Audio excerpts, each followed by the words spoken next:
कुछ महीनों पहले जब मिडिल ईस्ट में टेंशन्स बढ़ रहे थे तो इंडिया को रिपीटेडली अश्योर किया गया, don't panic. There is no need to panic or pay attention to rumors.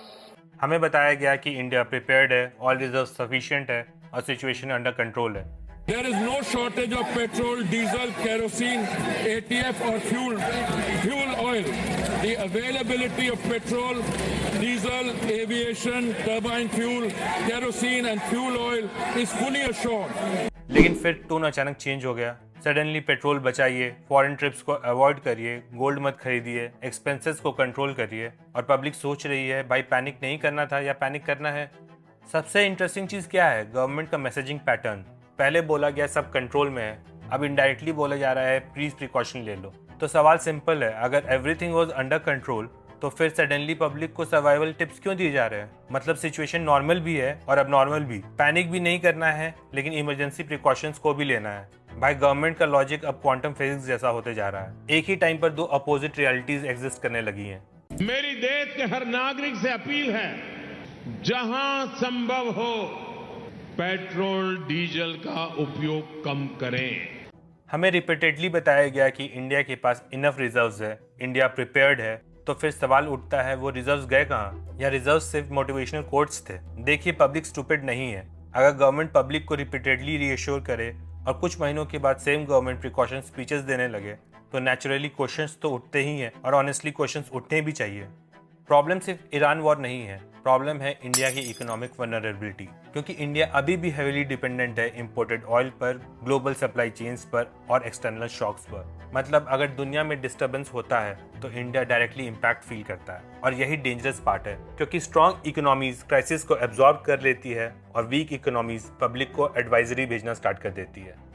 देश हित में हमको ये तय करना पड़ेगा कि साल भर तक घर में कोई भी फंक्शन हो, कोई भी कार्यक्रम हो, हम सोने के गहने नहीं खरीदेंगे। मुझे एक चीज जेन्युइनली इंटरेस्टिंग लगता है, हर क्राइसिस में इंडियन सिटीजन्स को बोला जाता है कि एडजस्ट करो, सैक्रिफाइस करो, पेट्रोल बचाओ, ट्रैवल अवॉइड करो। लेकिन कभी गवर्नमेंट को किसी ने बोला क्या कि पॉलिसीज को बेटर बनाओ, लॉन्ग टर्म प्लानिंग करो, इकोनॉमिक डिपेंडेंसी को रिड्यूस करो? मतलब सिटीजन्स से एक्सपेक्टेशन ये है कि वो अपनी लाइफस्टाइल को एडजस्ट करे, लेकिन गवर्नमेंट को एडजस्ट करने की जरूरत नहीं है। तो फिर गवर्नमेंट का काम एग्जैक्टली है क्या? स्पीचेस देना?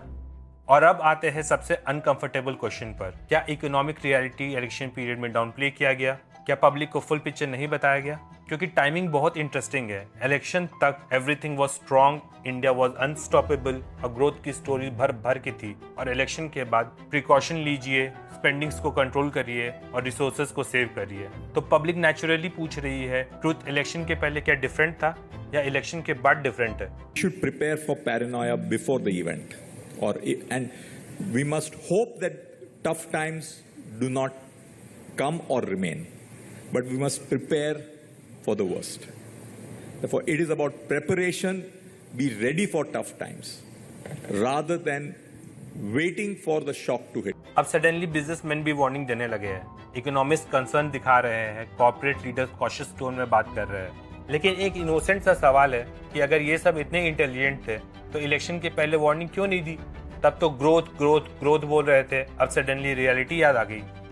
एक वक्त था जब इंडिया को इकोनॉमिक सुपर पावर बताया जा रहा था, थर्ड लार्जेस्ट इकोनॉमिक डिस्कशंस में चल रहे थे, और अब इंडिया रैंकिंग में स्लिप कर रहा है, फोर्थ से सिक्स्थ। ग्रोथ एक्सपेक्टेशंस लो हो रही है और सबसे बड़ा क्वेश्चन, इस सिचुएशन का रिस्पॉन्सिबिलिटी कौन लेगा? क्योंकि इकोनॉमी स्लोगन से नहीं चलती है, प्लानिंग से चलती है। हो सकता है कि गवर्नमेंट जेन्युइनली पैनिक को अवॉइड करना चाहती हो सकता है कि ये सिचुएशन टेम्परेरी हो, और हो सकता है कि सब कुछ नॉर्मल भी हो जाए। लेकिन क्वेश्चंस तो फिर भी बनते हैं, अगर एवरीथिंग वाज अंडर कंट्रोल तो सडनली पब्लिक को वार्निंग देने की जरूरत क्यों आ गई? अगर रिजर्व्स इनफ थे तो सडनली कंजर्वेशन की बात क्यों होने लगी? और इकोनॉमी इतनी स्ट्रांग थी तो बिजनेसमैन सडनली कॉशियस क्यों हो गए? और सबसे इम्पोर्टेंट क्वेश्चन, क्या इंडिया की पब्लिक को पूरी रियलिटी का पता है? क्योंकि जब governments, business leaders, media narratives और इकोनॉमिक रियलिटीज सब अलग अलग डायरेक्शन में मूव करने लगे तो कंफ्यूजन नेचुरली क्रिएट होता है। शायद सिचुएशन उतनी डेंजरस नहीं है, या शायद रियलिटी अभी धीरे धीरे सामने आना बाकी है। लेकिन एक चीज क्लियर है कि इंडिया का फ्यूचर सिर्फ स्पीचेस से सिक्योर नहीं होने वाला। Strong planning, strong economy and long term vision, उनसे होगा, और तब तक क्वेश्चन पूछना जरूरी है कि what is government not telling us. आपको क्या लगता है, गवर्नमेंट सिर्फ पैनिक अवॉइड कर रही है या पब्लिक को फुल पिक्चर नहीं बताया जा रहा? कमेंट सेक्शन में अपनी ओपिनियन को जरूर बताना, और अगर आपको ऐसे deep geopolitics and economic breakdown पसंद है तो वीडियो को लाइक करें, चैनल को सब्सक्राइब करें, क्योंकि आने वाले टाइम में दुनिया बहुत फास्ट चेंज होने वाली है।